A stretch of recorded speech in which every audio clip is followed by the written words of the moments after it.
नमस्कार दोस्तों, स्वागत है आपका इस दिव्य और प्रेरणादायक कथा यात्रा में, जहां आज हम जानेंगे उस नारी की अमर गाथा जिसने अपने अडिग संकल्प और धर्मबल से स्वयं मृत्यु के देवता यमराज को भी पराजित कर दिया। ये कथा है माता सावित्री और सत्यवान की।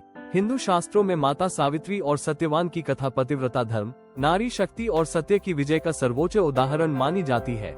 इस कथा का वर्णन मुख्य रूप से महाभारत के वन पर्व और मार्कंडेय पुराण में मिलता है। प्राचीन काल में मद्र देश के राजा अश्वपति ने संतान थे।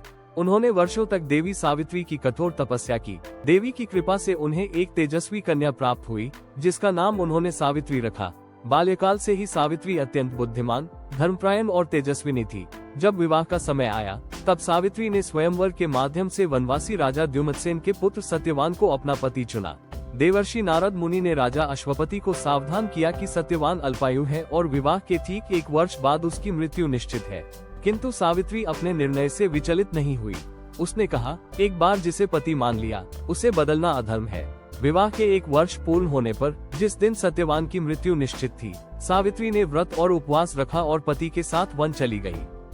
वन में लकड़ी काटते समय सत्यवान को तीव्र पीड़ा हुई और वह सावित्री की गोद में प्राण त्याग गया।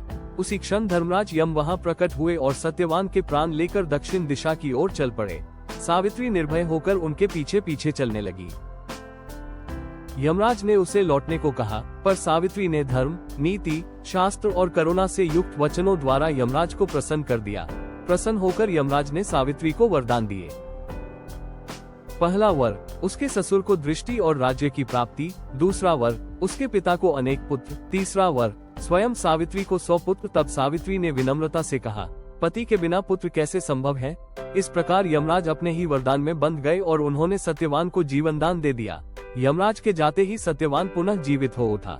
वन, जीवन और धर्म तीनों में पुनः प्रकाश फैल गया। इस प्रकार सावित्री ने अपने पतिव्रत, बुद्धि और अटूट संकल्प से मृत्यु को भी पराजित कर दिया। दोस्तों, माता सावित्री की यह कथा हमें सिखाती है कि जहाँ प्रेम, धर्म और संकल्प की शक्ति होती है, वहाँ मृत्यु भी हार मान लेती है। ऐसी ही दिव्य और रहस्यमयी कथाओं के लिए हमारे चैनल से जुड़े रहिए। धन्यवाद।